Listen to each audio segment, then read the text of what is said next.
Bonjour tout le monde et bienvenue à Balado Ludique, un podcast entièrement dédié aux jeux, plus particulièrement aux jeux de table et aux jeux de société.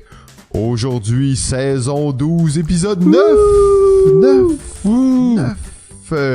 2008, le rat de terre. Et là, vous comprendrez que comme Pierre est pas avec nous, il n'y a pas de petits sous-titres fancy pour l'épisode. Mais je suis quand même en compagnie de deux magnifiques chroniqueurs. J'ai nommé Steve et Antoine. Bonsoir, messieurs. Bonsoir, Simon. Bonsoir, Steve. Messieurs, comment allez-vous? Oh oui. Très bien, on est en forme. On Excellent. approche la fin de la saison. Non. Il reste seulement un épisode. Alors, on a oublié de le mentionner d'entrée de jeu, mais là, on approche Noël. Hein, fait que il fait froid, il y a de la neige dehors. Donc, mettez-vous dans l'ambiance à la maison. Ben, il neige pas toujours quand même en décembre, là, malheureusement.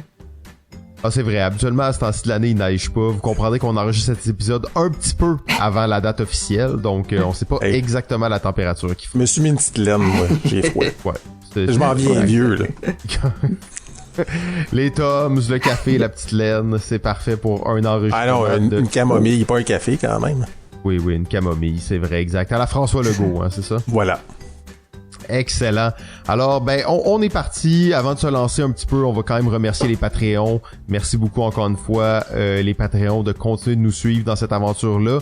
Merci aussi à tous les autres personnes qui nous écoutent. On a d'ailleurs enregistré des nombres records d'écoute cette saison-ci. Alors, merci beaucoup. Continuez de partager en grand nombre comme vous faites depuis le début de la saison. Là, vraiment, on a explosé nos chiffres. Donc, on est vraiment content là, que ça continue sur cette lancée. Donc, on va y aller avec, comme on fait habituellement, un petit contexte de l'année 2008. Qu'est-ce qui se passait en 2008? On était où? C'était quoi? Y avait-tu quelqu'un qui voulait intervenir avant qu'on se lance ou Non, mais je me rends compte qu'en 2008, c'était quand même relativement proche. On parle de juste 14 ans, mais je me rends compte qu'il y a plein de choses que j'avais déjà oubliées. Effectivement, c'est vrai que ça fait pas si longtemps pour nous, mais il s'est passé beaucoup de choses. Dans le fond, bon, on va commencer un petit contexte politique, mais en réalité, ce qui se passe au niveau économique est beaucoup plus gros. On va y revenir après, mais on est en plein cœur de la guerre antiterroriste. Saddam Hussein a été tué il y a 2 ans. On est toujours à la recherche d'Oussama Ben Laden. La guerre en Irak a coûté depuis le 2001, on va dire, mais même si ça n'a pas commencé directement à ce moment-là, 3000 milliards de dollars. C'est des chiffres complètement fous, en fait. C'est difficile de concevoir que ça a coûté 3000 milliards de dollars en à peine 7-6 ans. Quand même assez incroyable. C'est environ le montant qu'on reçoit des Patreons, ça, right? En fait, c'est le double de qu'est-ce qu'on reçoit de la part des Patreons. Ah, ok. On parle de 3 trillions quand même, là. On peut même changer de mot, là. C'est ça, exact. Je cherchais exactement le vrai mot, là. En français, c'est pas clair, là. C'est-tu vraiment des trillions? C'est-tu des billions? Mais les billions, c'était des milliards en anglais. Fait qu'en tout cas, il y avait un peu de confusion. Fait que pour être sûr, je me suis dit, c'est 3000 milliards. Donc la chose juste après des milliards, si vous voulez être plus fancy à ce niveau-là. C'est des gros chiffres, on s'entend. C'est aussi l'élection de Barack Obama, en fait, qui est un moment, pour certains vont dire, le meilleur ou le pire président des États-Unis, tout dépendant comment vous voulez, de quel côté vous êtes, là. Donc, c'est ça. Si on s'en vient Ah, oui. Pour moi, c'est le meilleur. Pour être franc, là, c'est ça. Ça m'étonne pas, Antoine, de toi. Non, c'est ça. Écoute, en tant que woke et en tant que personne de la gauche... Ben, d'ailleurs, tu vas être content de savoir que 2008, c'est aussi... en fait, c'était une grosse année d'élections. Élections américaines, élections provinciales au Québec et élections fédérales au Canada. Fait quand même toute une année. Et c'était le premier député de Québec solidaire qui était élu, Amir Kadir, le docteur Amir Kadir, qui reste à ce jour, en fait, l'un des grands politiciens qu'on aura eu... qu'on aura eu au Québec, qui est encore... En fait, il aura pris sa profession. Chroniqueur à Cube Radio, c'est ça sa vraie profession? Non, il est microbiologiste. Ok, c'est bon. Moi, je l'entends surtout comme spin doctor durant la campagne qui vient de passer. Il était pas mal là sur les différentes chroniques, mais quand même un type vraiment intelligent. Je me rappelais pas d'ailleurs que c'était le premier de Québec solidaire à avoir été. Oui, il était tout seul au Parlement même durant ce mandat-là, donc il essayait de parler très fort et souvent pour essayer de faire sa place parce que on se le cachera pas qu'il n'y avait pas vraiment d'impact sur les choix gouvernementaux parce qu'il était tout seul de son parti. Mais il a vraiment laissé sa trace très fort. Là. Ouais, ensuite, il y a eu Françoise David, entre autres. Là. Manon Massé. D'ailleurs, maintenant, on parle de Québec solidaire, c'est plus le parti que c'était. Tu sais, justement, ça fait 14 ans, mais c'est quand même un parti qui s'est beaucoup développé dans les dernières années. Et maintenant, qui est peut-être l'opposition officielle. Bref, ça, c'est difficile à dire. Ils sont au pouvoir, voyons, ils sont au pouvoir. Ils sont au pouvoir. Ben sinon, en fait, à ces élections continuent le règne du parti libéral. Là. C'est Jean Charest qui est toujours en place. Ouais, ben c'est sûr, il avait décidé de déclencher les élections, je pense, après une année de mandat seulement. Si je me souviens bien, il y avait eu des élections en 2006 ou 2007. Puis il a décidé de déclencher ça rapidement. Parce qu'il savait qu'il allait avoir Bon, c'est le début de la crise économique, on va en parler tantôt. Puis il disait que si il se faisait élire, ce serait avant de gérer la crise, parce qu'après, il n'y avait aucune chance de se faire réélire. Ben ouais, il l'a bien fait. Oui. Et d'ailleurs, ben au fédéral, c'est Stephen Harper qui a été élu, le Parti conservateur. Alors que ça a quand même été aussi un autre. C'était toute une époque pour être au Québec et au Canada, mais au Québec en particulier. On t'est gâté, Jean Charest puis Stephen Harper. Écoute. Ouais, c'est ça. C'est comme Darth Vader et l'empereur en même temps. Là, fait que oui, c'est ça. Et ben tu l'as dit, Antoine, 2008, c'est aussi l'année donc qui a eu une des plus grandes crises économiques là, en tout cas du moins du millénaire, mais on était en 2008 là. Mais c'était une des très grosses crises économiques qu'il y a eu dans les dernières décennies. Ouais. Il y en avait une au début des années 80 qui a eu une grosse crise aussi là, des taux d'intérêt qui ont monté à des 18% là, à ce moment-là. Mais oui, depuis le début des années 80, c'était vraiment le plus grosse crise économique, là. C'est ça, puis on se rappellera en gros qu'aux États-Unis principalement, on appelait ça la crise de l'immobilier en fait, parce que c'est vraiment c'était crédit sur des maisons et les gens n'étaient plus capables de payer leur hypothèque. Ça fait que d'ailleurs, il y avait des condos à vendre en Floride pour une petite poignée d'argent, ça valait pratiquement plus rien. Ben, ce qui est arrivé, en fait, c'est que les banques qui prêtaient l'argent ont récupéré les maisons parce que les personnes n'étaient plus capables de payer, donc ils ont récupéré tout ça, sauf que en ayant 300 millions de maisons à vendre, là, j'exagère un peu, mais je veux dire, la valeur des maisons a chuté parce que les banques qui ont beau vouloir être propriétaires des maisons, ils peuvent pas les vendre pour les acheter. Là. Exact, c'est ça le gros problème. Fait que les maisons se vendaient à des prix ridicules. Il y a des maisons qui se sont jamais vendues, qui sont laissées à l'abandon. Je me souviens d'avoir vu des belles photos de la ville de Détroit, entre autres, que t'as des quartiers presque complets qui sont laissés à l'abandon. Détroit, c'est une ville qui aura été à jamais scarifiée par cette crise. En fait, peut-être pour le mieux à un certain point. C'est quand même, il y a des choses très intéressantes qui se font à Détroit maintenant. Là, on pourra un jour. Faut pas oublier aussi qu'il y a une banque énorme, donc qui était la 4e plus grosse banque aux États-Unis, qui a déclaré faillite. Donc on se cachera pas que c'est quelque chose d'énorme. Effectivement, je pense qu'il y avait une dizaine de milliers d'employés là, qui ont été licenciés immédiatement, fait que ça l'a entraîné plusieurs choses. D'ailleurs, dans le prochain épisode 2011, on va voir un peu si on veut là, la suite logique de tout ce mouvement-là. Donc, je pense que c'est quand même intéressant. D'ailleurs, Antoine, dans les petites notes, t'avais mentionné que s'en est suivi une baisse pratiquement irréelle des taux d'intérêt, en fait. Là, les taux d'intérêt, moi je le sais parce que j'ai acheté ma maison en 2008, alors que les taux il allait baisser, mais je le savais pas.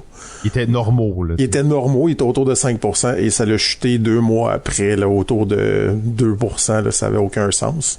Ma première année, je payais 0,75% d'intérêt, ce qui était complètement ridicule. Et ça l'a remonté juste en début de 2022, donc quand il y a eu l'invasion de l'Ukraine par la Russie. Ça a pris un événement majeur comme ça pour que ça remonte. C'est sûr que ça aurait remonté quand même un peu à cause du retour de la pandémie, mais l'invasion de l'Ukraine par la Russie, ça l'a vraiment précipité ça. Ah oui, moi en plus, je viens de renouveler juste avant que ça monte. Normalement, moi, je dis à ma blonde, taux variable, ce serait une bonne idée, là, elle a peur du risque. Mais elle, c'est tout le temps sur le taux fixe. Là, on a pris un taux fixe. Jamais été aussi content d'écouter ma blonde, disons. Ah oui, ça, c'est les gens qui ont un taux fixe en ce moment, ils sont quand même contents parce qu'on le sent vite. Ouais. D'ailleurs, en une année, ça a augmenté vraiment rapidement, là. Parle-moi-en pas. Moi, j'étais variable, puis il faut que je renouvelle en 2023, donc j'ai peur un peu. Bon, bonne chance. On va prier pour Antoine. D'ailleurs, il y a... On va prendre un petit montant des Patreons, s'il vous plaît. Aidez Antoine. Ouais, les Patreons, c'est mettez la dose. Peut-être juste vite, il y a un film qui explique un peu cette crise-là qui s'appelle The Big Short, que je trouve vraiment excellent comme film. Je vous recommande de le regarder si ça vous intéresse, cette crise de l'immobilier en 2008. Là, c'est quand même assez intéressant. Passons maintenant au domaine des sports. C'est quelque chose qui nous intéresse toujours. On n'a pas qui a gagné la Coupe Stanley cette année-là. C'était probablement pas le Canadien. C'était Détroit. Je peux te le dire. Détroit. Bon, ok. Nice.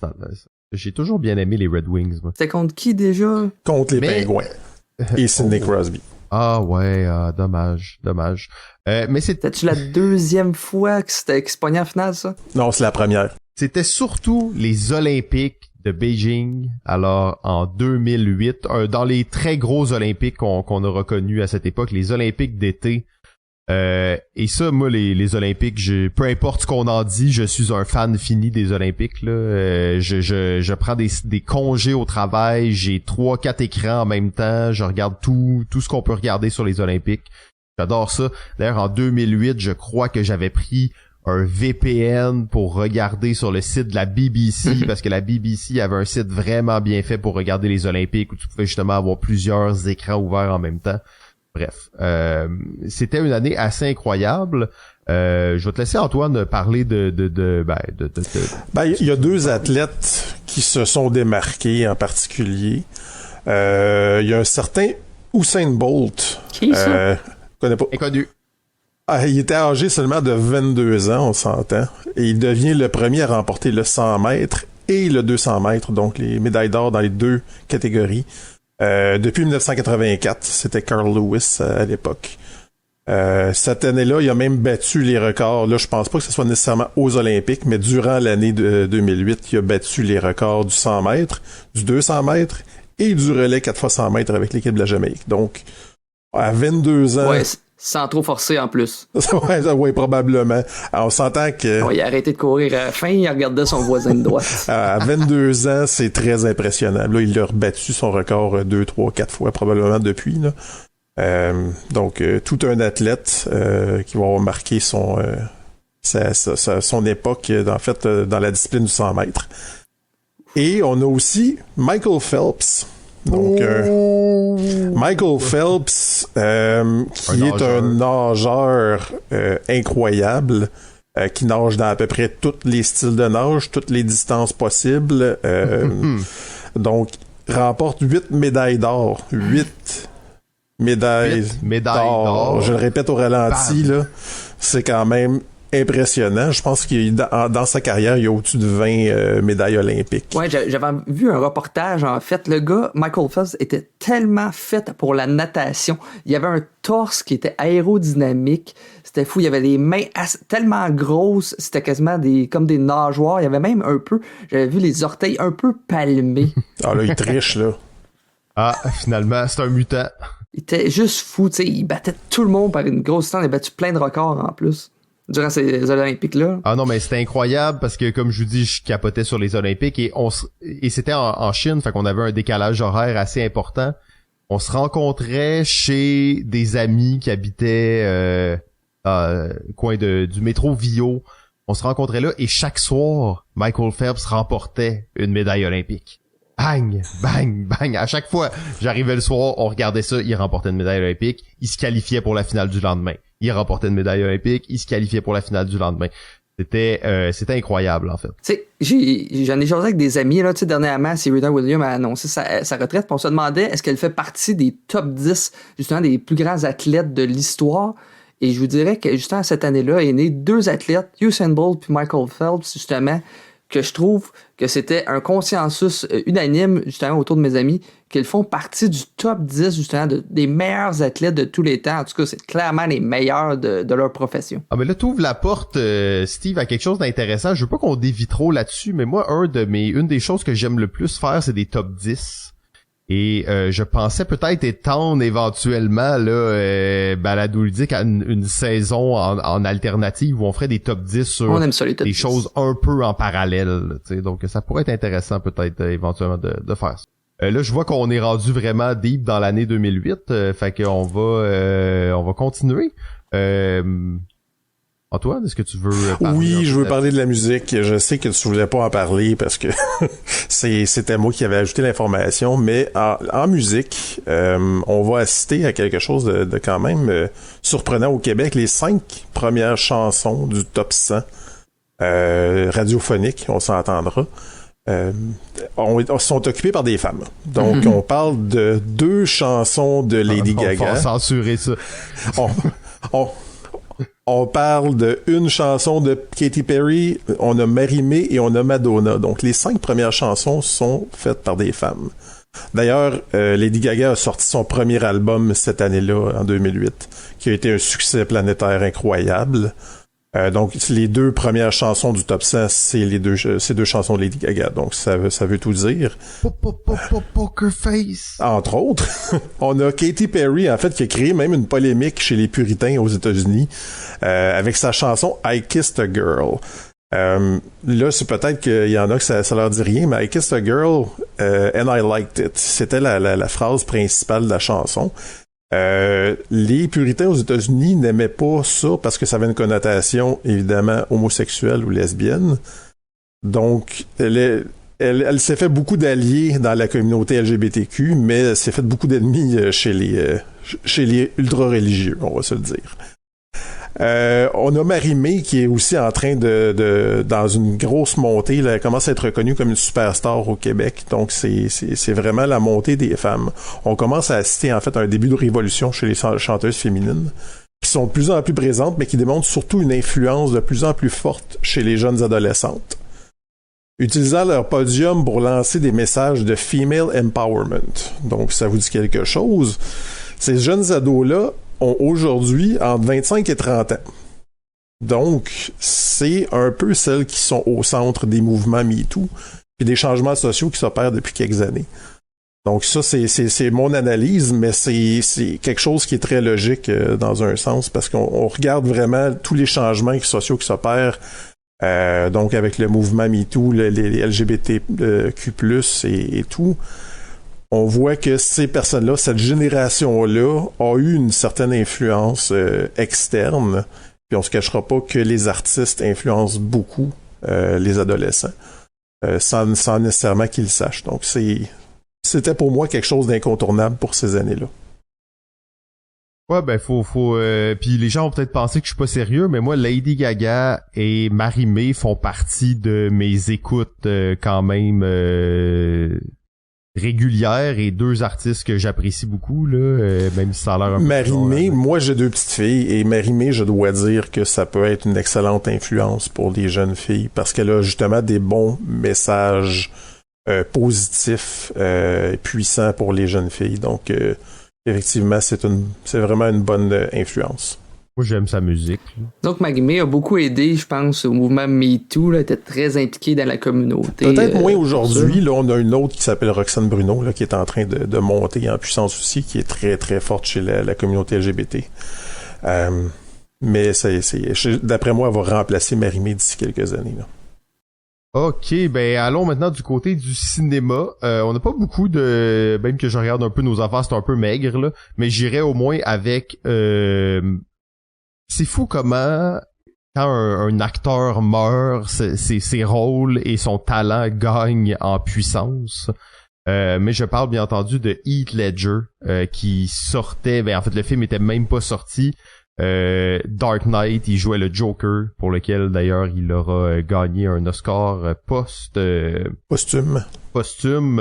Qui est un rôle incroyable. En fait, le Joker reste un rôle assez incroyable en général dans la vie du cinéma, mais Heath Ledger l'aura réinventé, aura même volé la vedette à Batman, hein, faut le faire. Pour moi, c'est pas le meilleur qui a fait le rôle de Joker dans l'histoire, mais... Moi, Heath Ledger, c'était mon favori, vraiment. Moi, je vais aller vraiment dehors de la traque, puis je vais dire que c'est Mark Hamill qui faisait la voix dans les dessins animés de Batman.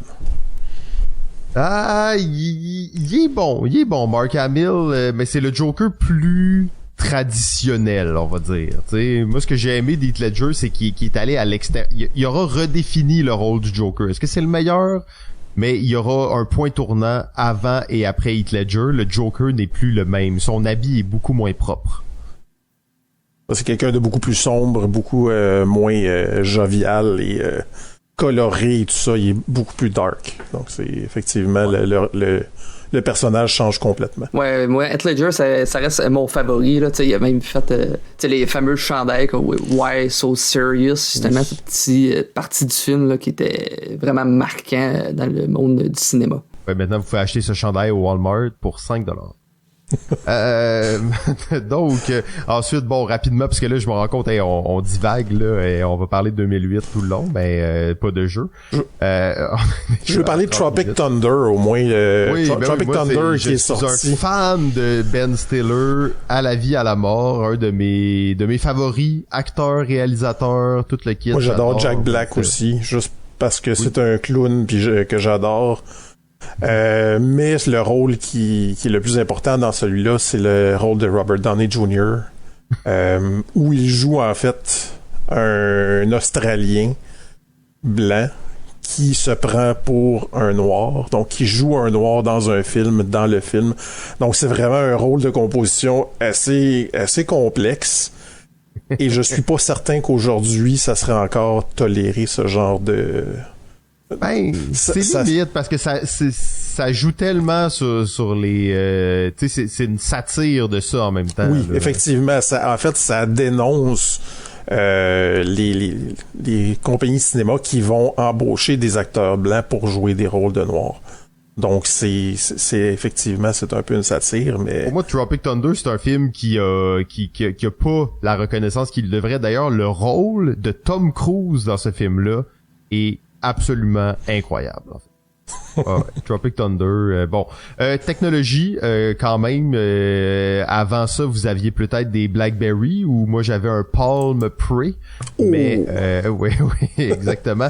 Mais c'est une année plus tôt et cette année-là, Android et iPhone qui font leur apparition. Ces petits bidules qui sont maintenant dans les poches de tout le monde.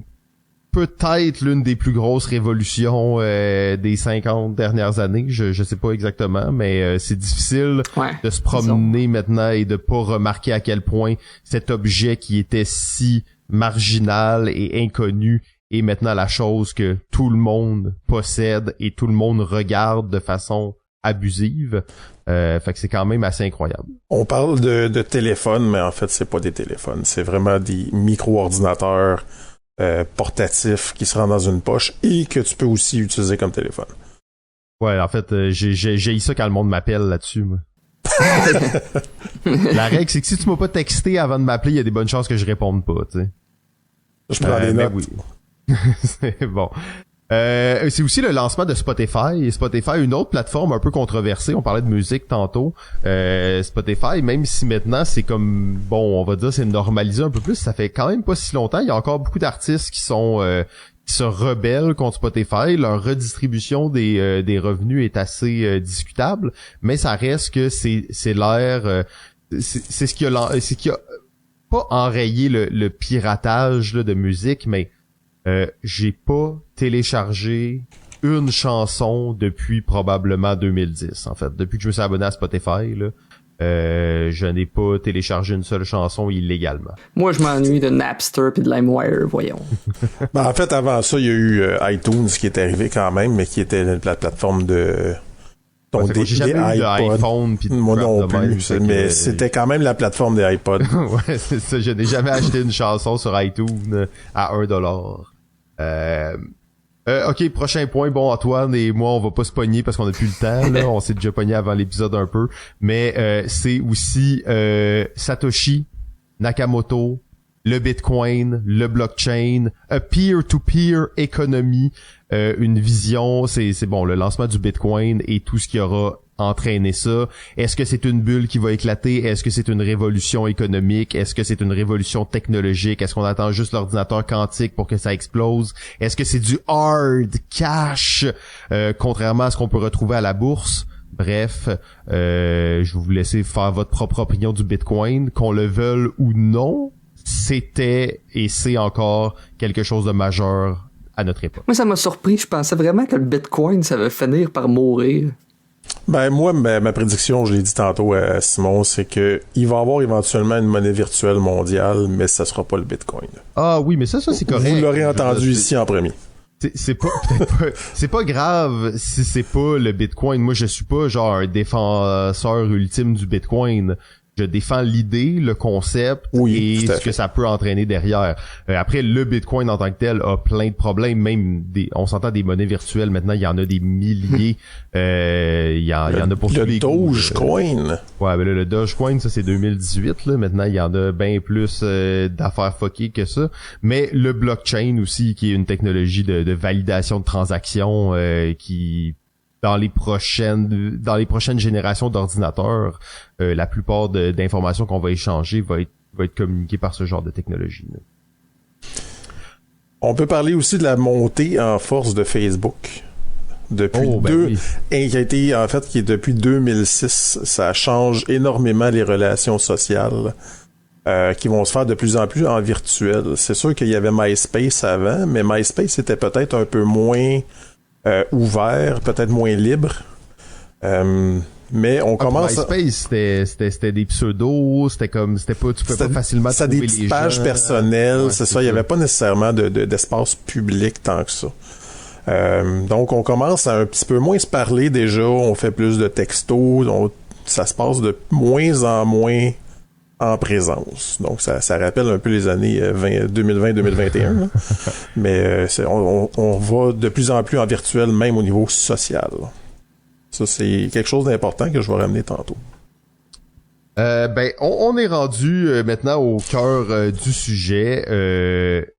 Les jeux de société, ou en tout cas en général. On va commencer par un triste événement. C'est la mort d'un homme qui est un grand maître d'échecs américain, mais aussi bien plus que ça. C'est un icône de la pop culture. Bien entendu, j'ai nommé Bobby Fischer. Dans un épisode d'ailleurs antérieur de Balado Ludique où on parlait des dangers des échecs, on a beaucoup parlé de Bobby Fischer. Les documentaires pullulent sur lui, il y a des émissions de télé, il y a plein de choses. D'ailleurs, c'est quoi son nom? Tobey Maguire fait une très bonne incarnation de Bobby Fischer dans un film.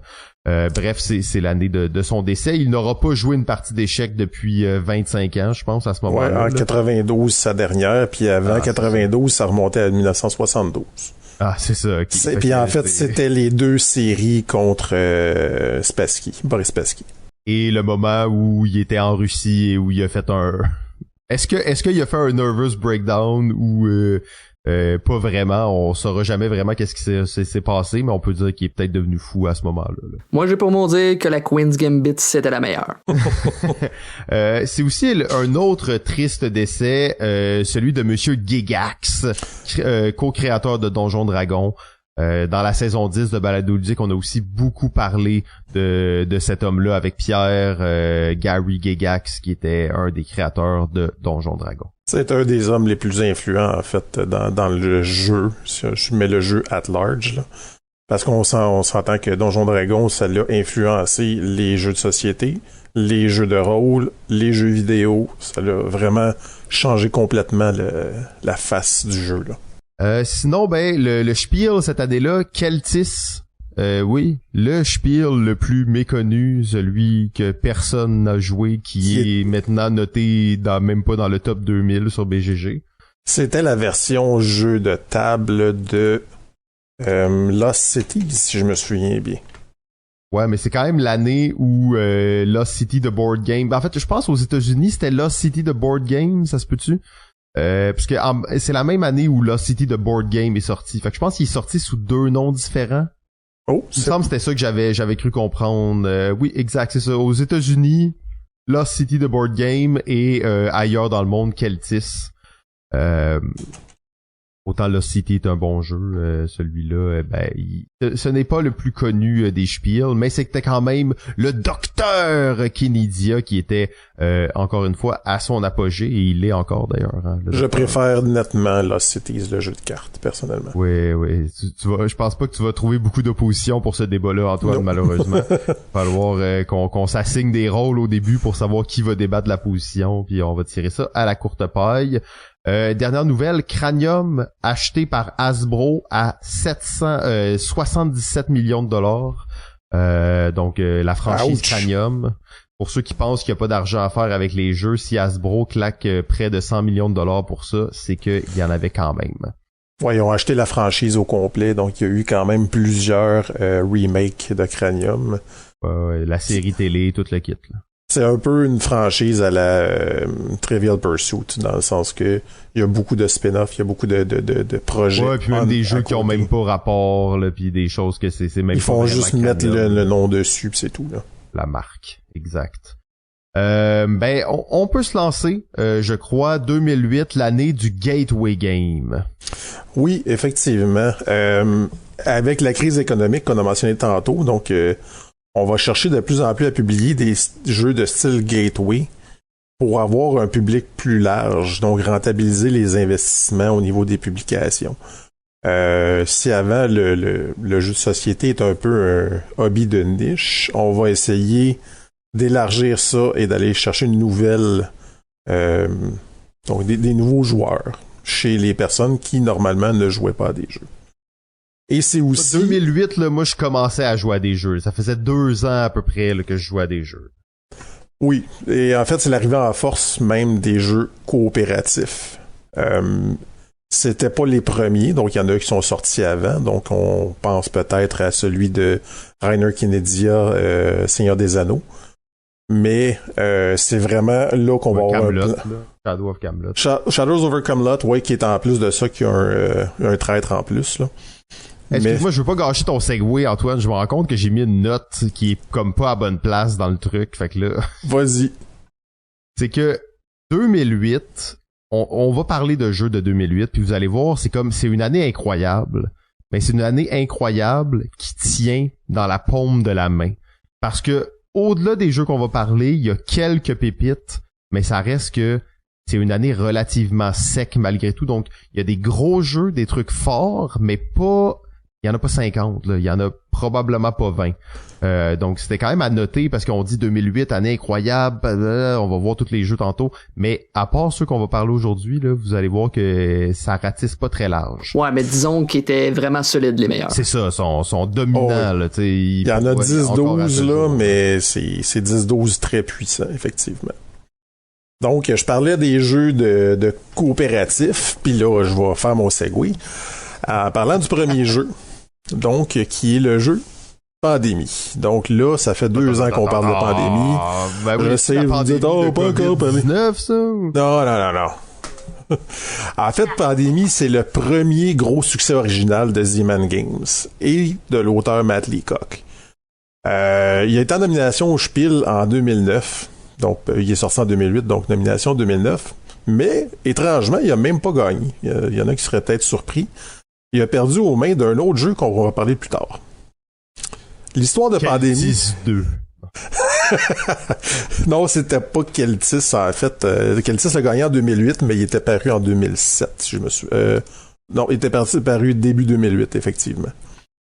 Donc, l'histoire de Pandémie, ça remonte à l'enfance de Leacock. Les idées et les expériences qui ont influencé sa forme finale vont s'accroître progressivement au fil du temps. Comme beaucoup d'entre nous, bon, ils recevaient des jeux de société comme cadeau de fête ou de cadeau de Noël, là, comme nous autres quand on était tout petits. Mais souvent, ils étaient déçus par les produits qu'ils recevaient, qui étaient à base de plastique, des rouleaux, des mouvements, des patentes, des bidules. Ça constituait l'essentiel du marché des jeux familiaux dans les années 80. Donc, c'était des jeux jouets un peu. Alors, ce qu'il faisait, avec son oncle, il redessinait des jeux auxquels il voulait lui jouer. Donc, ce qu'il faisait, c'est qu'il prenait le plateau et il virait le plateau de bord pour essayer de concevoir un nouveau jeu, meilleur, mais avec le même matériel qu'il y avait dans la boîte. Ah, ça c'est beau, les Game Jam. Donc, pour ceux qui ne connaissent pas la chaîne YouTube de Dragon's Tomb, vous irez regarder ça. C'est quelqu'un qui fait la même chose, mais d'une façon totalement humoristique et déjantée, qui est très drôle. Un des premiers jeux qu'il a créé dans son enfance, tout seul, donc sans l'aide de son oncle cette fois-ci, avait une thématique de fission nucléaire. Donc, les joueurs avaient le rôle de particules subatomiques. Donc, les joueurs jouaient les particules à l'intérieur d'un réacteur. Et ils essayaient de frapper les autres particules contre les parois du réacteur pour qu'ils se divisent. Donc, d'où le terme de fission nucléaire. Et finalement, essayer de submerger les adversaires. Donc, ils voulaient avoir plus de particules que leurs adversaires. C'est d'ailleurs de cette mécanique-là qu'est né le système de propagation des virus de pandémie 20 ans plus tard. Du jeu, hein? Ouais, qui est vraiment la base du jeu de pandémie. Donc, 20 ans plus tard, on s'entend. Une autre influence majeure a été... Les idées que vous avez maintenant, là, ils vont peut-être être bonnes plus tard. Là. Oui, c'est ça. Petit message aux auteurs. C'est pas parce que le jeu sur lequel tu travailles, c'est pas bon qu'il y a pas des bonnes idées dedans. OK, Steve? C'est noté. Hey, toutes mes idées sont excellentes, tu seras. C'est bon. Une autre influence majeure, ça a été le jeu coopératif du Seigneur des Anneaux du Dr. Knidia. Donc, Leacock était fasciné par le drame puis l'engagement créé par les jeux coopératifs. Ce sont ces deux idées principales qui ont formé la mécanique centrale de Pandémie. Donc, la coopération et le système de propagation. La thématique, ça lui est apparu naturellement, étrangement, parce qu'en 2003, le monde a connu une épidémie, entre guillemets. Le SRAS, hein, je pense. Ouais, le SRAS, le fameux SRAS. Donc, pour ça, je dis épidémie, entre guillemets, parce que il y avait menace d'épidémie, mais finalement, ça s'est jamais concrétisé. Le virus est tombé un peu... Le moment où on aurait dû se dire, OK, ça nous prend un plan d'intervention clair quand il va en avoir une vraie, là, t'sais. Oui, mais c'était comme, bof, c'est de la chenoute, finalement. De toute façon, c'est pas arrivé. En gros, le SRAS a muté et est devenu presque anodin rapidement. Aujourd'hui, la thématique peut nous faire un peu déchanter à cause des 2 dernières années qu'on a vécues, là. Mais faut pas oublier que les joueurs essayaient d'éradiquer les virus et non pas l'inverse. Donc le jeu, selon Leacock, aurait absolument pas eu le même succès si ça avait été l'inverse. Donc il y a un jeu de mobile là, qui fait carrément l'inverse, qui a été d'ailleurs transposé en jeu de société aussi. C'est incroyable, par exemple, de sur téléphone, c'est très bon ce jeu-là. Oui, c'est ça, mais tu sais, c'est vraiment plus abstrait aussi, donc tu vois juste la carte qui se... T'entends du monde qui tousse, par exemple, puis qui meurt. Moi, je vois pas de son, fait que je l'entendais pas. Okay, ça m'écœurait. Mais Matt Leacock voulait que les joueurs se sentent comme des héros. Il voulait pas que ça soit comme des méchants. D'ailleurs, la première mouture de l'illustration de la boîte avait beaucoup de panique, donc le monde courait à gauche et à droite. Il y avait même des corps en feu sur sa boîte. Quand il s'est fait présenter ça, il était comme c'est pas ça que je veux. Il voulait pas créer cette émotion-là. Puis l'image aurait pu laisser d'autres scénarios dans la tête des consommateurs et il l'aurait interprété vraiment différemment. Quand tu vois un cover de boîte comme ça, tu penses pas nécessairement que tu vas jouer les héros. Tu vois du monde en feu, tu te dis faut faire brûler du monde. C'est... Fait que lui, c'est pas ça qu'il voulait mettre comme image. Donc il voulait avoir l'image d'une équipe triomphante, donc comme un peu de super-héros. Et c'est ce qu'on voit sur la boîte donc officielle. Surtout la nouvelle édition. Là. Non, pas la nouvelle, mais la première édition, en fait, c'est ce qu'on voit. On voit vraiment là, l'équipe de spécialistes un peu posé en super-héros, là. Donc, il voulait pas démontrer le côté laid ou horrible d'une pandémie. Quand Leacock a approché les éditeurs avec son jeu, il s'est fait dire, en fait, qu'il pouvait pas sortir un jeu avec ce nom-là, que ça allait faire déchanter les clients, que ça fait « Ah, c'est pas une thématique intéressante », tout ça. Donc, il l'avait temporairement renommé Global Outbreak. C'est comme ça qu'il l'a présenté aux éditeurs. Et quand il est arrivé pour le proposer à monsieur Zev Schlesinger, donc le fondateur de Z-Man Games, il lui a demandé tout bonnement « Comment vous voulez qu'on appelle le jeu? » Et lui, s'est posé la question, puis finalement, il a dit « Pandémie ». Fait qu'il a dit « OK, c'est de même qu'on va l'appeler. » Donc, même Zev, lui, s'est pas posé la question. Non, on y va avec ça. Pas de trouble. Même si tous les autres éditeurs avant, ils avaient dit non à ce nom-là. Donc, on voyait un peu la vision là, de Zev, qui a quand même une superbe importance là, dans le domaine du jeu. Z-Man qui a été racheté après ça par Philosophia dans les années 2010. Zev, je pense il travaille encore dans le milieu, mais n'est plus à la tête de sa compagnie. Malgré que ce soit le premier jeu coopératif, ça reste celui qui a mené le bal, là. Donc celui qui a mis vraiment de l'avant le style coopératif. Il y avait eu quelques autres jeux avant, donc on a mentionné le jeu du Seigneur des Anneaux, on a mentionné aussi Shadows over Camelot, mais c'était des jeux qui avaient des thématiques vraiment fantasy. Donc la grosse différence, c'est que celui-là avait une thématique contemporaine, réaliste. Donc les gens qui ne tripaient pas trop sur les thématiques fantasy se retrouvaient un peu plus dans cette thématique-là. Ce qui a probablement aidé à sa popularité d'ailleurs, parce qu'il se détachait. Tu disais tantôt, c'était pas du sci-fi, c'était pas du médiéval fantastique. L'époque des gateway games, c'était comme parfait, là. On rentre dans le concret. Exact. La thématique était moins nichée parce que même si le fantasy, ça reste une des thématiques les plus populaires, ça fait reculer beaucoup de gens encore. Donc, il y en a qui, quand t'aimes pas le fantasy, tu viens de te couper quasiment 40% des jeux sur le marché, là. C'est peut-être plus vrai aujourd'hui, mais il y en avait, à l'époque, c'était beaucoup de ça. Parce que le fantasy avait la connotation Donjon Dragon rattachée. Donc, c'est ça. C'était un peu plus geek, un peu plus nerd.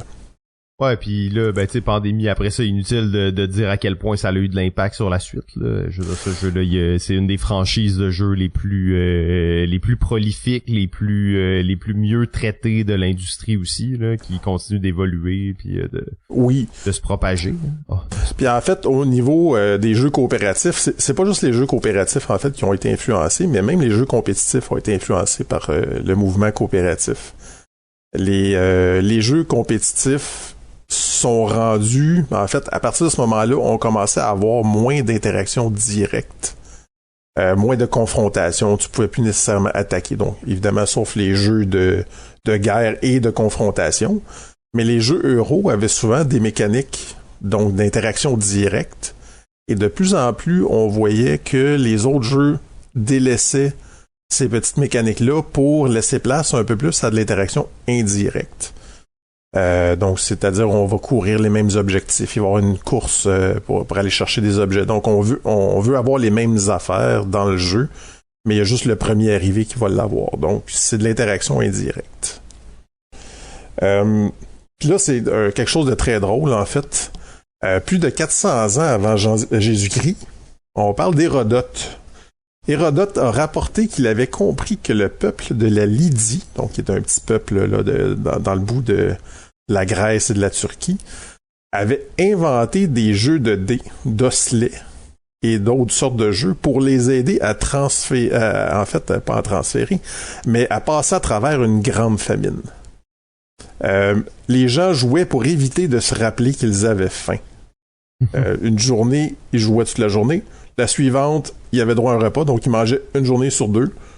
Puis l'autre journée, ils jouaient. Donc, ils oubliaient un peu leurs problèmes. Et ils auraient réussi à survivre de cette façon-là, toujours selon Hérodote, pendant 18 ans. Donc, si vous avez pas d'argent pour manger, ben jouez à des jeux. Là, au prix des jeux maintenant, c'est peut-être moins approprié comme conseil, mais créez-en vous-même, c'est bon? Aussi. En fait, le monde ayant besoin d'espoir, cette capacité qu'ont les jeux à nous plonger dans un autre univers, ont probablement remis le jeu Pandémie à l'avant-plan en 2020 d'ailleurs, à cause de la pandémie.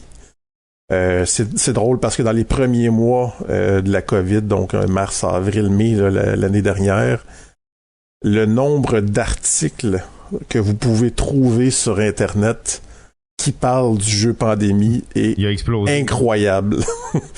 Essayez de trouver un article qui date d'avant 2020, vous allez avoir de la misère.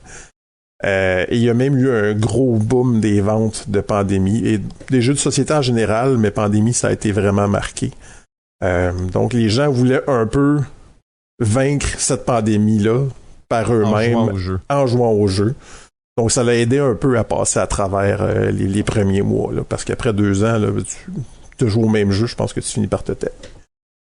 Donc c'était un peu l'histoire de Pandémie, mais comme tu as dit, Simon, il y a eu quoi, 12-15 versions de Pandémie, il y a eu 3 saisons Legacy, on parle d'un jeu de dés, au moins un jeu de cartes, il y a...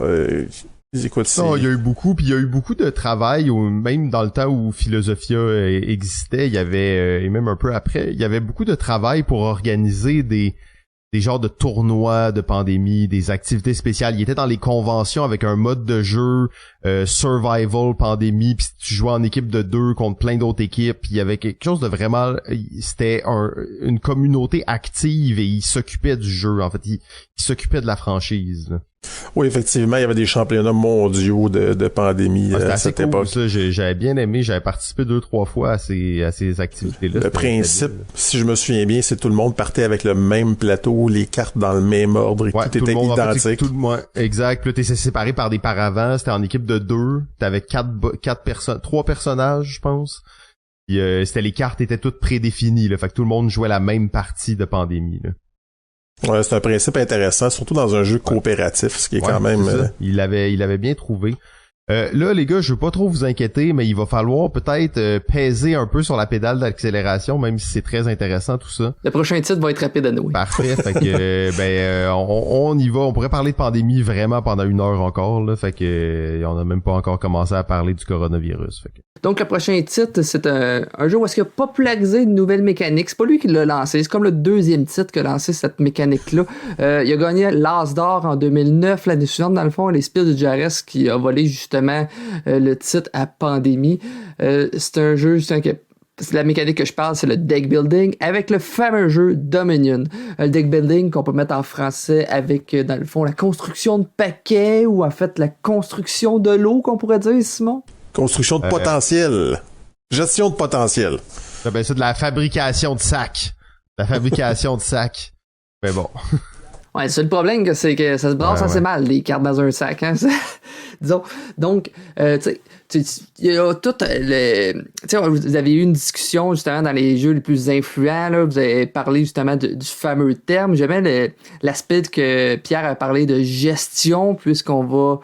Oui, c'est du hasard, le deck building que ça crée, mais on va gérer ce hasard-là, justement, en éliminant des cartes de ce deck-là. Donc, on va plus concentrer notre stratégie vers certaines choses. Donc, c'est là que la gestion de potentiel, si on peut dire, vient à l'idée avec Pierre. Fabrication de sacs, tu le gardes pas, celui-là? Non, celui-là, je garde pas ton expression de sac. Mais sinon, Dominion a tiré quand même 53 extensions et promos, donc c'est une grosse vache à lait pour Rio Grande Games. Extension par-dessus extension. Ouais, il y a des extensions, là, ça finit vraiment plus, parce que au final, justement, tu sais, si on enlève les 2e éditions, des choses comme ça, j'étais arrivé avec un décompte de 14 extensions quand même pour Dominion. Juste 14. Ouais, c'est ça, juste 14. Dominion a souvent été aussi, on peut voir dans l'imaginaire que ça a souvent été le premier jeu pour certaines personnes. C'est dans le fond un jeu qui est assez d'introduction, puisque les mécaniques sont simples, l'iconographie est claire. Mais on va souvent parler, comment t'as commencé le board game. Dominion est relativement un titre qui va revenir souvent d'un jeu qui nous a lancé dans le board game pour les plus anciens, si je pourrais dire. Je peux dire en fait que moi, quand je jouais beaucoup en fait à des jeux avec mon frère quand j'étais jeune, mais c'était lui qui avait la collection de jeux. Donc quand j'ai quitté la maison familiale, j'avais plus rien et le premier que je me suis racheté, ça a été Dominion. Voilà. Mais ça n'a pas toujours été des... Moi, sincèrement, il m'a été présenté un petit peu trop tôt dans mon cheminement du board game. Je me rappelle, c'était un de mes amis qui m'avait présenté ça. Il me montrait, hey, c'est extraordinaire, ça. C'est quand, tu sais, j'étais un joueur de cartes. Au début, les jeux à collectionner. J'avais découvert ça. Puis il m'a présenté ça. Je comprenais pas trop le principe, justement, d'améliorer son deck parce que je me rends clairement compte que c'est un jeu que plus tu joues, plus t'es meilleur. Donc, mon ami Joey m'a sacré une de ses rings avec ça. Ça m'a comme enlevé le goût de rejouer, disons, à Dominion. Fait que t'es pas devenu très bon, si je comprends bien. Et no! Mais Steve, t'as commencé les jeux de société sur le tard aussi, donc en 2008, tu jouais pas à des jeux tant que né? ça. Il était même pas né, non? J'ai commencé les jeux, en fait, en février cette année, là, tu sais.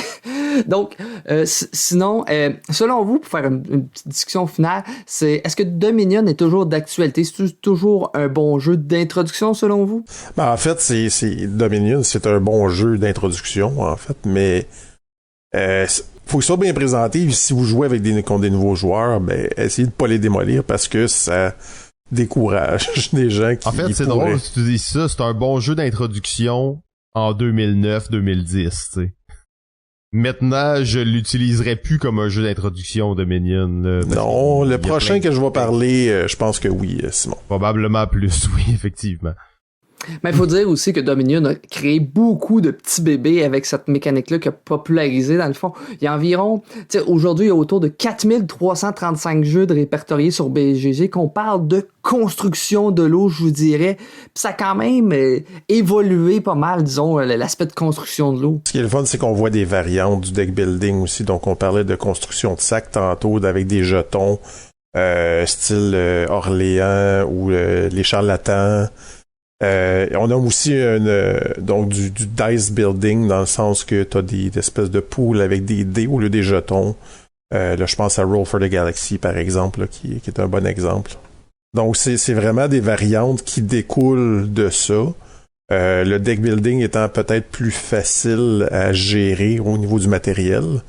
Mais les autres permettent aussi certaines affaires plus rapides, c'est-à-dire que disons que tu piges des jetons dans ton sac, puis à la fin du tour, tu dois les remettre dedans. On s'entend que brasser un petit sac, ça prend 2 secondes. Brasser un paquet de cartes pour que ça soit vraiment bien mélangé, c'est un peu plus long. Tu sais, il y a un dizaine de jeux de coop, justement, qui avaient une manière particulière, eux autres, de gérer la défausse. Non, tu fais juste le flipper à l'envers, tu l'as. Donc vraiment, très, très, très influent. Mais peut-être... D'ailleurs, moi, c'est une de mes mécaniques favorites. Hein, c'est toute catégorie confondue, là, c'est une de celles que j'apprécie le plus. On parle de Dominion, mais j'aime bien aussi toujours parler un peu de son petit frère, tu sais, qui est Star Realm. À une époque où... Ouais, ou Hero Realm. Ben ouais, ou Hero Realms, là, si vous êtes vraiment mal pris, là. Tu sais, à une époque, en 2014, où on pensait que les deck building avaient tout été comme fait, Star Realm arrive, une espèce de version ultra compacte de Dominion, et là, ben, ça a relancé le bal, où maintenant, c'est rare, des gros jeux, là, ils vont tous avoir une espèce d'élément de deck building, puis c'est quelque chose d'assez commun qu'on voit un peu à toutes les sauces, là. Si tu veux un autre deck building assez compact, je peux te suggérer Tales of Merchant, qui est dans une toute petite boîte, là, il est seulement juste des cartes, il n'y a rien d'autre là-dedans. Yeah! Tales of Merchant, quelle merde! C'est excellent, Tales of Merchant. Ah! Days of Merchant. Dale of Merchants. C'est un auteur finlandais qui a fait ça. Dale of Merchant. OK, ouais. C'est bon, je l'ai mis dans ma liste. J'ai ça dans ma collection, moi j'aime bien. OK. Mais Steve n'aime pas, c'est ça que je comprends. Bon. Ah, c'est tellement redondant, je trouve, Tale of Merchant. J'ai l'impression de toujours faire la même chose. Tu vas chercher des cartes et après ça, tu fais une shitload que tu défausses, un gros paquet. Après ça, tu recommences. Toujours un peu la même chose. C'était pas son style. Le troisième jeu de 2008, qui selon moi est probablement le plus gros, pas nécessairement en termes de grosseur de boîte, là, mais en termes d'influence. On s'entend, en 2009, il a gagné l'As d'or du jeu de l'année, le jeu de l'année en Espagne, le Lys grand public au Québec, le meilleur jeu d'initiation au Portugal, le meilleur jeu familial en Belgique, meilleur jeu familial en Autriche. Il est devenu le premier jeu avec un auteur et un éditeur français à gagner le Spiel des Jahres en 2010. Donc, tantôt on parlait de Dominion en 2009, mais lui n'est pas sorti en allemand avant une année plus tard. Massif! Et le premier jeu de l'éditeur français, Libellude, en fait, c'est leur premier jeu. Et évidemment, leur plus grand succès encore à ce jour. Je ne l'ai pas encore nommé, mais si on reconnaît le nom de l'illustratrice, on ne reconnaîtra pas nécessairement le nom de l'auteur. Je parle de Dixit. Dixit, l'auteur de Dixit, il n'y a pas beaucoup de jeux à son actif. Donc, on parle de 2 autres jeux qui sont sortis. Donc, il y en a sortis avant aussi, mais c'était vraiment des très marginales. Il y a Feelings qui est sorti il y a quelques années, qui est un jeu pour jouer avec les plus jeunes aussi. Et Stella, qui est un peu un dérivé de Dixit aussi. Donc, qui s'inspire du même univers, les mêmes illustrations. Jean-Louis Roubira. Dans sa vie de tous les jours, c'est un psychiatre pour enfants. C'est l'arrivée sur le marché de Trivial Pursuit, donc ou quelques arpents de piège au Québec, qui a fait un déclic dans sa tête. Il voyait beaucoup de gens jouer alors qu'ils jouaient à rien avant ça. On parle des années 80, évidemment. Il dit ça créait un petit quelque chose au niveau des relations sociales, le fait de jouer à des jeux de société qu'il n'avait jamais vu avant. Et c'est ça qui lui a donné envie de créer des jeux, de voir ces interactions sociales-là. Le design de Dixit a débuté en 2002 à peu près. Donc on parle de 2002 à 2008, ce qui est quand même 6 ans. Donc pour ceux qui pensent produire et éditer un jeu à l'intérieur d'un an, oubliez ça. Mais c'est vraiment à partir de 2005 que ça l'a décollé. Donc 6 ans à découper des photos dans des magazines, hein, je pense, c'est ça? Oui, des bonnes images. Oui, effectivement, il y avait ça au début. Puis en fait, après ça, il prenait des cartes qu'il y avait dans les magazines jeunesse de Bayard. Donc, il prenait ces images-là qui étaient un petit peu abstraites, donc ça fitait parfaitement avec son idée. Mais c'est vraiment à partir de 2005, il a apporté une copie au centre pour adolescents où il travaillait. Donc, évidemment, je répète qu'il était pédopsychiatre. Et c'est là que c'est vraiment que ça décolle. Donc, les adolescents ont adoré, les travailleurs ont adoré ça. Et la raison principale pour laquelle le jeu a été publié au départ, c'est justement parce que plusieurs centres éducatifs ont démontré de l'intérêt pour le jeu. À des fins thérapeutiques et pédagogiques, en fait. Ça rendait le jeu viable au niveau commercial. Et c'est son bon ami, Monsieur Bonassé, donc qui venait de partir sa maison d'édition Libellude, qui l'a appelé donc pour l'éditer. La première impression était de 5000 copies. Donc, on parle de 1000 copies pour les centres professionnels et 4000 copies pour le grand public. Et ça s'est vendu dans le temps de le dire. C'est pas surprenant quand on y pense, les 1000 copies pour les centres professionnels, parce que c'était un jeu qui fait appel à l'imagination des personnes et aussi à interpréter des images un peu abstraites, un peu poétiques. Donc, à y apposer des mots, une chanson, une phrase. Le jeu, à la base... Tu vas puiser dans ton intériorité, ça, c'est clair. Exact. Tu vas plus dans tes émotions, dans tes souvenirs, dans tes références à toi. Et des fois aussi dans les références de d'autres joueurs. Donc le jeu à la base, c'est un outil de psychanalyse, en quelque sorte, auquel on a ajouté des règles pour le pointage. Donc vulgarisé, c'est à peu près ça que c'est. Des règles vraiment compliquées, malheureusement. Ouais, le règle de scoring est peut-être un peu complexe pour ça, mais c'est le seul petit défaut que je peux lui trouver là. Pour Monsieur Roubira, donc l'imagination est une question de survie psychologique. Il croit que Dixit doit sa popularité aux illustrations, évidemment, puisqu'elles vont souvent rappeler des souvenirs aux joueurs, évoquer des émotions, comme des petits morceaux de rêve ou des fenêtres à l'imagination. À la question « Pourquoi est-ce que les gens recherchent les mondes fictifs ?» l'auteur a répondu « La réalité d'aujourd'hui est très dure, elle fait peur aux gens. Il est difficile de s'épanouir dans un monde violent, alors les mondes fictifs nous procurent des espaces où l'on peut exister de façon imaginaire, se sentir libre, puissant et en sécurité. C'est un peu ce que les images de Dixit voulaient transmettre au départ. Donc ce sont des images qui sont poétiques, qui sont douces. Il y a rien là-dedans qui va évoquer des sentiments agressifs ou violents. Donc c'est vraiment des images... Vous avez jamais joué avec moi, hein? Ouais, toi, t'as un esprit tordu, Simon, ça compte pas. Ouais, ben c'est pour ça, moi, je jouais à ça Non, en tout cas, c'est bon. Et en fait, pour créer le jeu, il s'est largement inspiré d'un jeu auquel il jouait dans les années 80, quand il était étudiant, et c'est le fameux jeu du dictionnaire. Donc, les plus âgés, comme moi, vont peut-être savoir ce que c'est. En gros, on ouvre le dictionnaire, on regarde un mot secrètement, et tous les joueurs doivent écrire une définition sur un petit bout de papier, pensant, donc, si la définition qu'ils pensent que ce que ça veut dire, et celui qui a pointé le mot doit écrire la vraie définition sur un bout de papier. On mélange les bouts de papier, puis là, on lit toutes les phrases, puis on essaie de deviner c'était laquelle la vraie définition. Donc, je voulais toujours jouer à ce jeu-là quand j'étais jeune. Oui, toujours, et il y avait personne qui voulait jouer avec moi.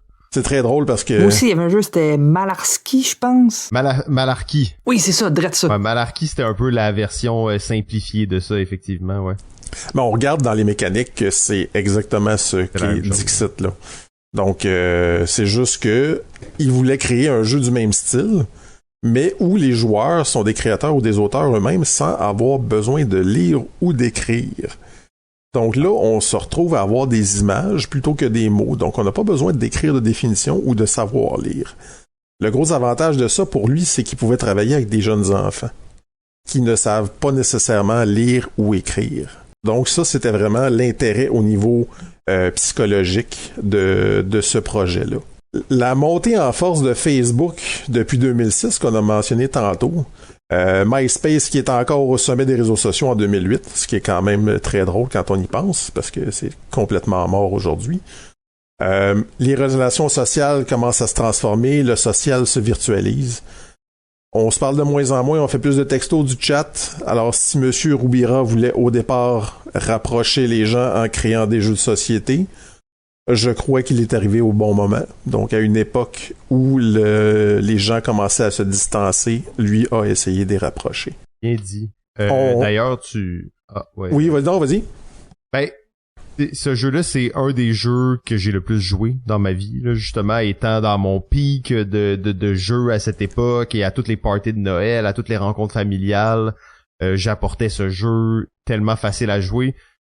Dans les derniers souvenirs que j'ai de ma grand-mère avant qu'elle meure, en fait, dans un souper de Noël, elle a joué avec nous. C'est la seule fois où j'ai joué, à part des jeux de cartes quand on était jeune. Est-ce qu'elle est morte dans le souper de Noël?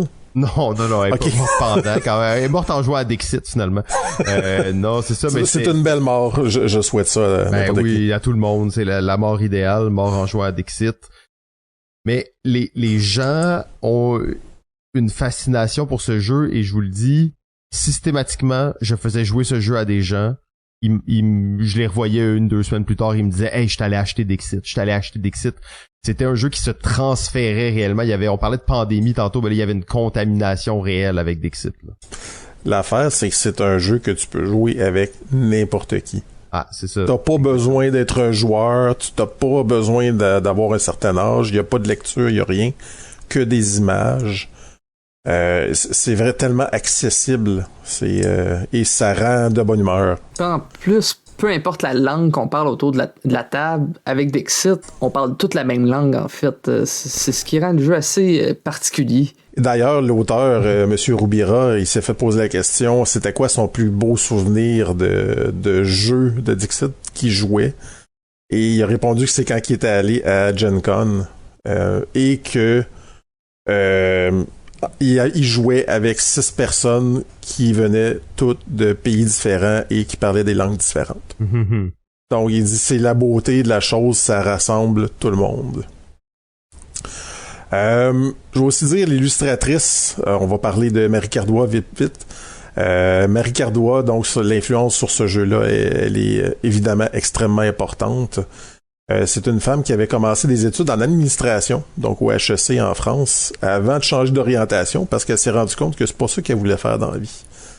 Elle a fait 5 ans d'études en art, dont, étrangement, 1 an à l'Université de Montréal. Donc, ah ouais, ok. Oh oui, elle est venue étudier à Montréal 1 an en échange étudiant, donc durant son parcours. Et elle dit qu'elle a beaucoup appris d'ailleurs à l'Université de Montréal, ce qui est quand même le fun à savoir. Elle commençait à peine à travailler dans le domaine de l'illustration, donc elle est sortie de l'école en 2006.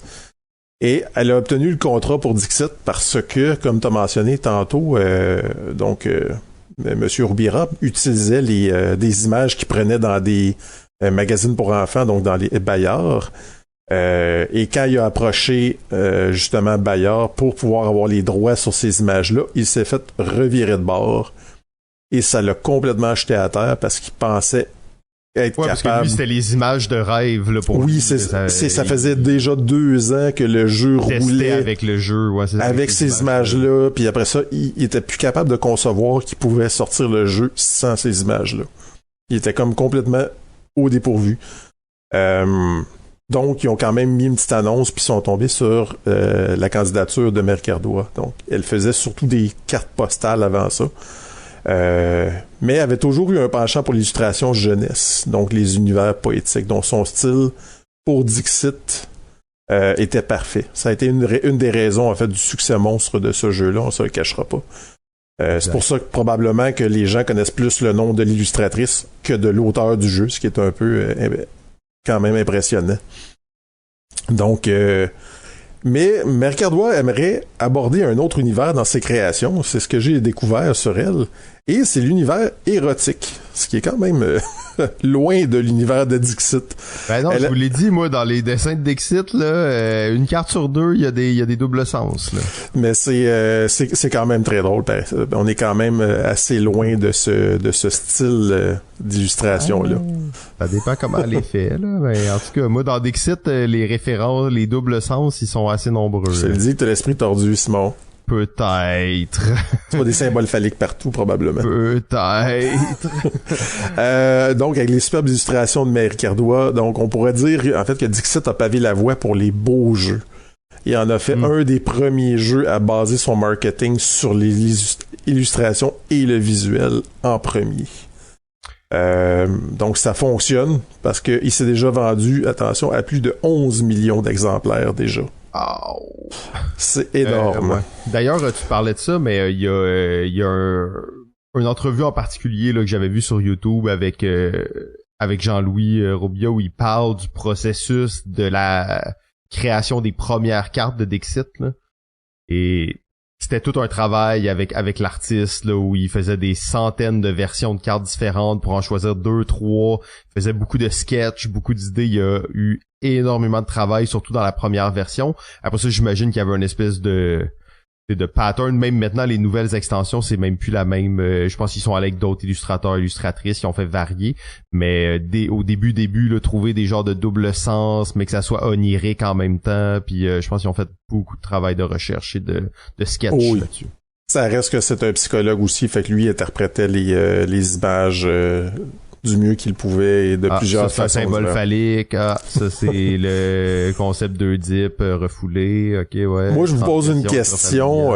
Je vous pose une question, les gars. Est-ce qu'on va voir un jour un Dixit ou, en fait, un genre de jeu Dixit sans les illustrations de Marie Cardua avec de l'art généré par intelligence artificielle?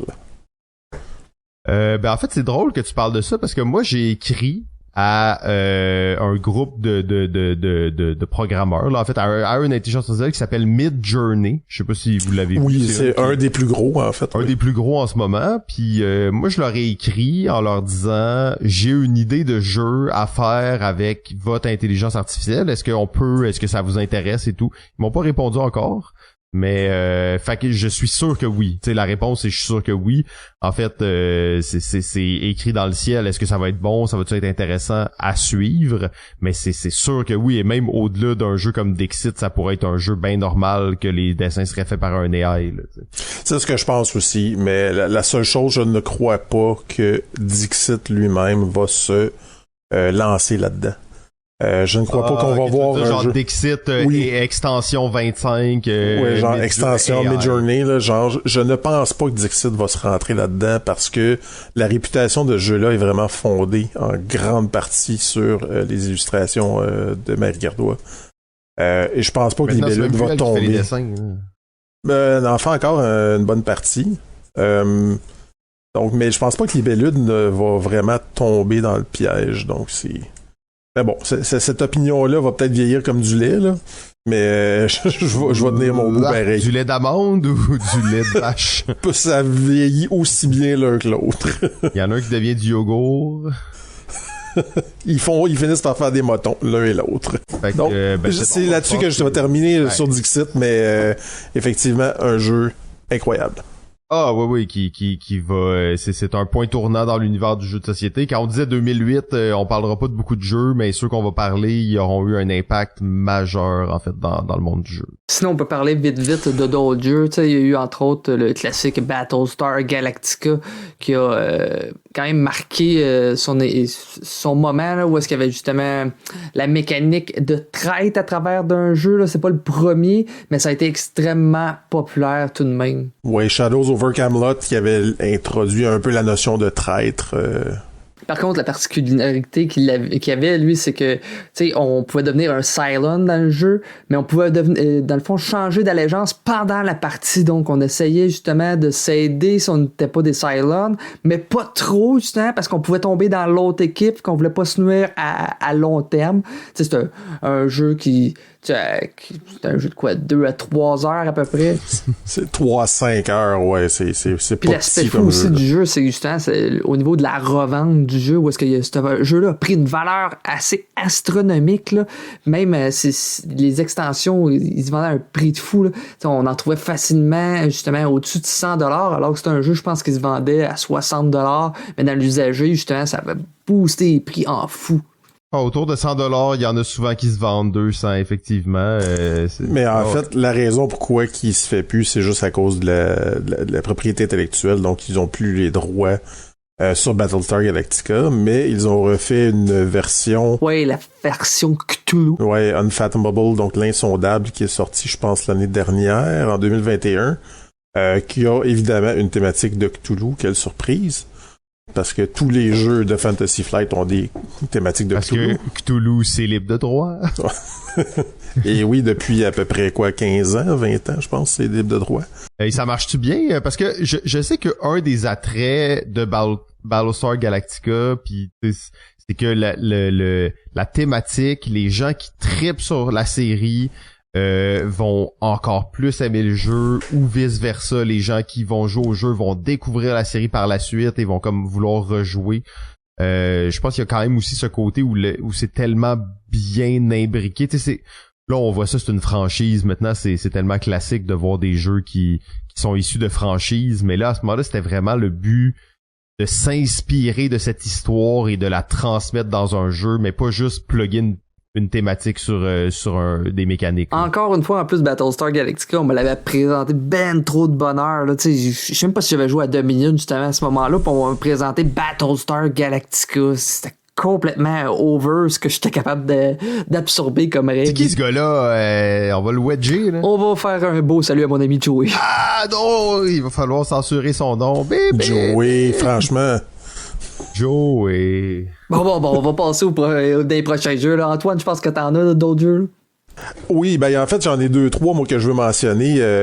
Il y en a un, en fait, qui est Stone Age. Donc, on ne cachera pas, Stone Age est très important aussi dans l'univers ludique. Le jeu le plus surévalué de l'univers ludique. C'est un peu aussi mon opinion, pour être franc, mais en 2008, il y avait quand même beaucoup son importance. Donc, Hans Zimmer, donc l'éditeur qui était derrière le méga hit Carcassonne, a quand même publié un des premiers worker placement qui se voulait plus grand public ou gateway. les jeux de placement d'ouvriers à ce moment-là étaient quand même des jeux pour les joueurs, étaient pas nécessairement des jeux grand public. Il y avait beaucoup de gestion de ressources, il y avait quand même beaucoup de règles. Stone Age est quand même une référence encore aujourd'hui pour être un des premiers, sinon le premier jeu à mélanger la stratégie du placement d'ouvriers avec l'excitation des roulements de dés. Donc, ces roulements de dés-là rendent le jeu plus accessible, donc plus permissif, et donnent plus de chance aux débutants. Donc, je pense que c'est là-dessus qu'il s'est vraiment démarqué. C'est l'auteur de Saint-Pétersbourg en 2004. Ça c'est bon par exemple. qui avait connu un gros succès d'ailleurs Saint-Pétersbourg, qui est Bernd Brunhofer, mais en fait c'est pas son vrai nom. Son vrai nom, Bernd Brunhofer c'est son vrai nom, mais il publiait toujours sous le nom de Michael ou Michael Tummelhofer. Donc appelez-le comme vous voulez. En tout cas, il y a plein de noms différents, mais il utilise souvent un pen name comme on dit. Un alias. Je peux vous parler aussi vite de Piece of Cake. Piece of Cake, donc, qui est un des premiers jeux à utiliser une mécanique pure de I Split You Choose. Donc, j'adore tellement cette mécanique-là, mais c'est tellement sous-utilisé. Là. Il y en a pas des tonnes de jeux encore qui utilisent cette mécanique-là. Donc, un joueur va séparer des éléments en lots. Chaque joueur va prendre un lot. Et lui, celui qui a séparé, donc, va se garder le dernier restant. Donc, ça l'oblige à faire des lots relativement égaux ou de faire un petit lot avec les éléments qu'il veut absolument pour peut-être que les autres ne le prennent pas. Donc c'est vraiment un jeu de séparation équitable à la le roi là, juif là, qui s'amusait à couper les bébés en deux. Non, il a été refait sous le nom de New York Slice dernièrement. Thématique un petit peu plus grand public, disons-le. Oui. On parlait pas de couper des bébés en deux, mais bon. Non, mais en fait, c'est drôle que tu parles de ça parce que ça, à chaque fois qu'on parle de cette mécanique-là, ça me ramène dans ma bonne époque, là, à l'époque où on achetait du pot illégalement, là. Je sais pas si j'ai le droit de dire ça sur un micro, mais et on utilisait toujours cette mécanique-là pour séparer qu'est-ce qu'on achetait. Nous, on n'avait pas de balance, on était un peu, on achetait, puis là, la personne séparait ça et les autres devaient choisir leur portion. Fait que t'avais vraiment intérêt à bien les séparer. Là, il y avait quelque chose de très cool là-dedans. Là. En fait, finalement, on pourrait faire un nouveau jeu de I Split You Choose avec une thématique de potes. Ouais, mais là, maintenant, le pot, c'est légal. T'achètes ça, c'est déjà roulé, là. C'est comme pareil, là. C'est plate, là. Ouais, c'est ça avec la coke, je sais pas. Fait que, finalement, il a été refait sous le nom de New York Slice dernièrement, avec une thématique de pizza plutôt qu'une thématique de gâteau. Ça rajoute des éléments supplémentaires aussi, mais ça reste un jeu qui est très joli, qui a un bel emballage, là, en fait. Le Piece of Cake est plus nécessairement trouvable, mais New York Slice, sans problème. Et le roi dont je parlais, en fait, c'est le roi Salomon. Mais il coupait vraiment des bébés? J'ai pas entendu parler de ça. Dans la Bible, en fait, le roi Salomon, t'as deux femmes qui prétendent être la mère d'un même bébé, d'un même enfant.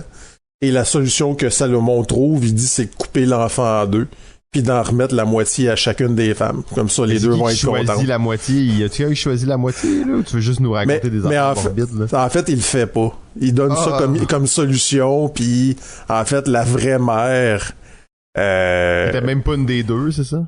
Et en fait, il a dit, non, c'est correct, tu peux... Je laisse l'enfant à l'autre. Elle a dit non parce qu'elle voulait pas que son enfant meure. Exact. L'autre, elle l'a pris. Donc là, il a su c'était laquelle la vraie mère des deux parce que elle était capable de sacrifier son enfant pour qu'il vive.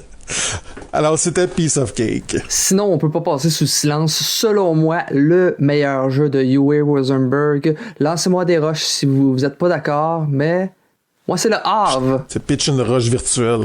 Non, les fans de Odin is Raven. Je pense que c'est ça l'autre gros. Mais je t'avouerais que Le Havre à 3 joueurs, dans mes meilleures expériences de jeu... Max 3.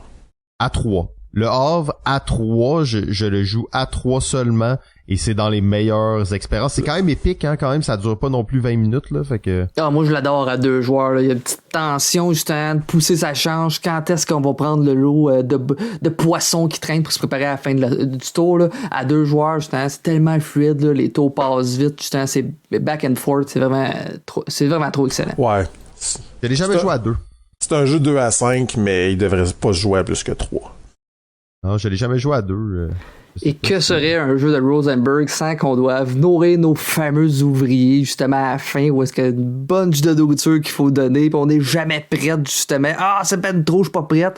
Ça va trop vite. Mais Colin qui nous met toujours ça dans la face, toujours nourrir nos ouvriers dans tous ces maudits jeux. Avant que Rosenberg découvre les tétraminos, là, qui soient complètement détruits par ça, puis au moment où il aimait encore les cartes, là, puis il faisait des jeux de cartes. Dans Patchwork, faut pas les nourrir. Je vais y aller justement avec un autre en rafale, Space Alert. Space Alert, donc un jeu coopératif aussi. On en parlait de Vlaada Chvátil, hein, bien entendu, avant le succès En temps réel. En temps réel, avec une trame sonore derrière. Un peu mal chié malgré tout la trame sonore là, mais maintenant ça a été maintenant il y a une application puis tout est là, puis c'est mieux fait, mais au début c'était sur un CD là. J'ai beaucoup aimé ce jeu, en fait un jeu coopératif très très très difficile. Avec des missions de plus en plus difficiles, bien entendu, beaucoup de choses à gérer. Comme c'est en temps réel, ça demande aussi vraiment une espèce de collaboration de style de gestion de vaisseau spatial, là. Donc quelqu'un va prendre un rôle un peu plus de leadership, puis on va vraiment sentir ça. Puis si les gens prennent pas leur rôle, c'est là que vous allez avoir des problèmes. Et je glisse vite sur un autre jeu coopératif qui est probablement mon jeu coopératif préféré. On disait ça, c'est l'année des jeux coop là. Ben il y a Space Alert qui est sorti en même temps que Pandémie, qui était très difficile, mais il y a le chef-d'œuvre d'Antoine Bauza qui est Ghost Stories. Ah oui, le fameux jeu impossible à gagner. Ouais, ben là moi j'ai une liste mes victoires. Pour de vrai, Ghost Stories, maintenant je gagne la plupart du temps là que je joue, mais j'ai joué vraiment beaucoup. J'ai joué, en fait, mais je joue que seul à ce jeu-là. Je joue jamais avec personne. Il a été refait lui aussi en 2019. Oui, Last Bastion. Ouais, Last Bastion. Ouais, je l'ai pas regardé celui-là, mais Ghost Stories, magnifique jeu. D'ailleurs, l'une de mes bonnes anecdotes de Ghost Stories, on est dans un chalet entre amis. Il est comme 2h du matin, tout le monde est couché. Et il y a un gros walk-in dans une des chambres. Je m'installe là, je commence à jouer à Ghost Story tout seul la nuit. Il y a une fille emmenée, elle ouvre la porte, elle fait juste me regarder. Elle referme la porte, elle s'en va.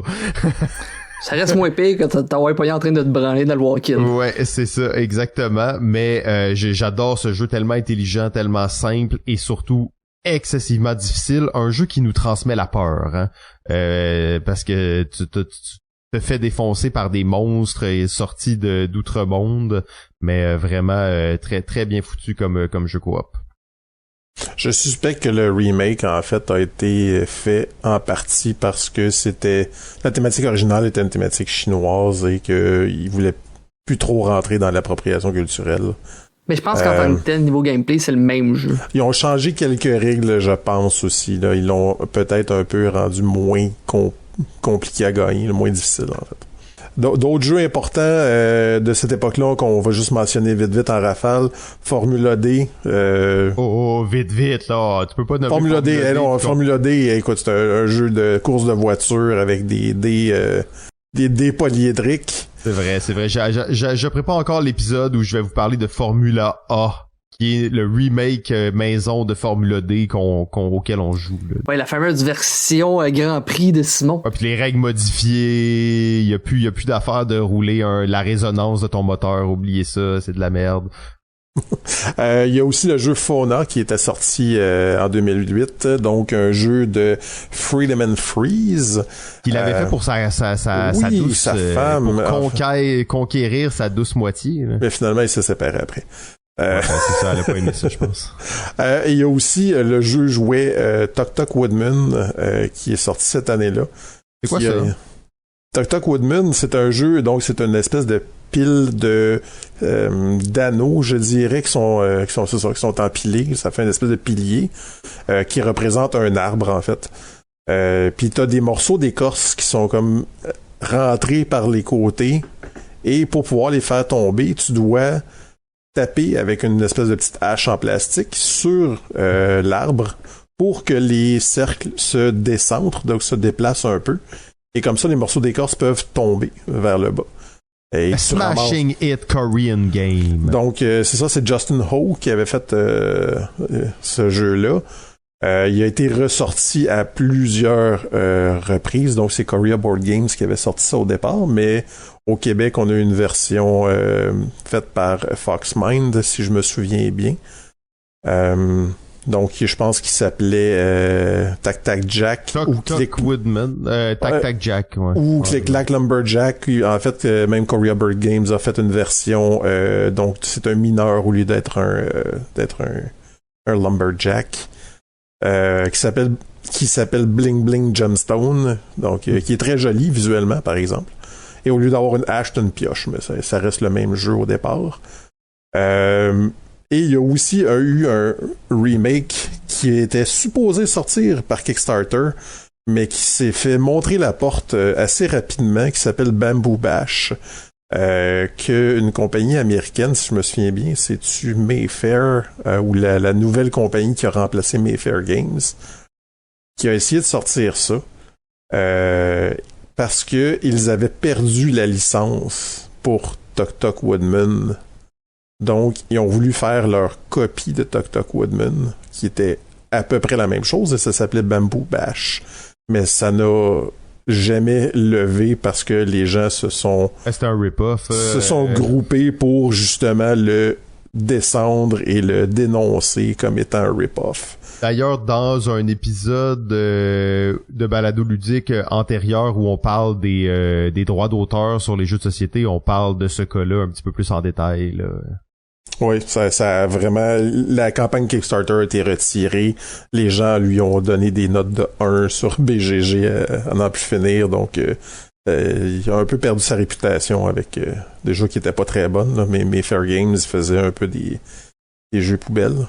Mais bon, c'était pas... C'était pas une bonne idée de sa part. Un autre jeu, peut-être en finissant rapidement, qui s'appelle Monopoly Deal Card. Ouais, Monopoly Deal, qui est le petit jeu de cartes de Monopoly. Ouais, c'est ça. Je sais que Monopoly a pas une très bonne réputation, surtout auprès des gamers. Mais Monopoly Deal Card Game, un jeu que vous pouvez trouver au Walmart pour 5$ de temps en temps.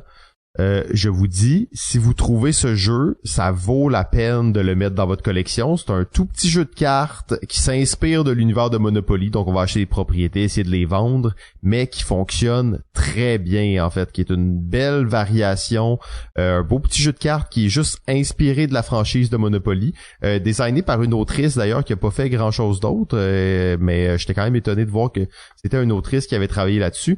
Et ça vaut la peine. Ça vaut la peine de l'avoir dans votre collection. On va la nommer, c'est Catherine Chapman. Catherine Chapman, exact. Elle a fait une version de Clou, puis c'est pas mal tout.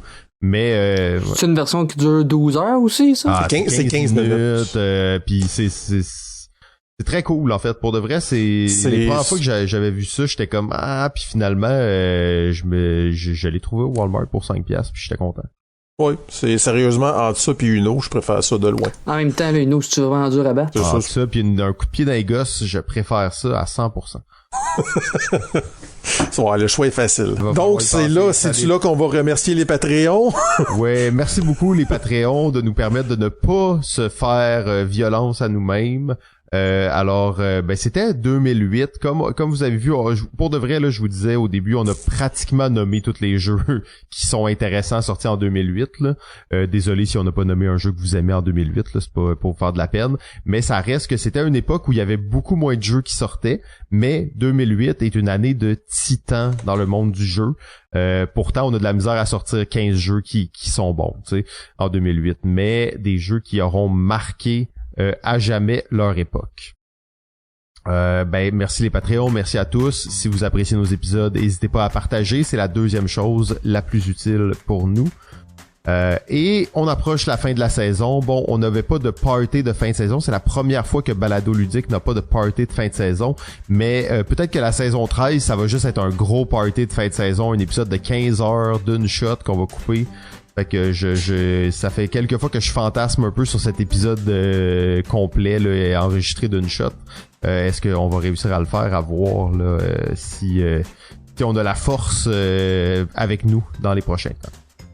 Mais messieurs, un dernier mot sur 2008? Oui, mais en fait, moi, je veux rappeler que c'est l'année où j'ai déménagé en Abitibi. Ah. Ça m'a marqué, moi, personnellement, dans ma vie personnelle. Ça, je suis parti de Montréal pour déménager en région.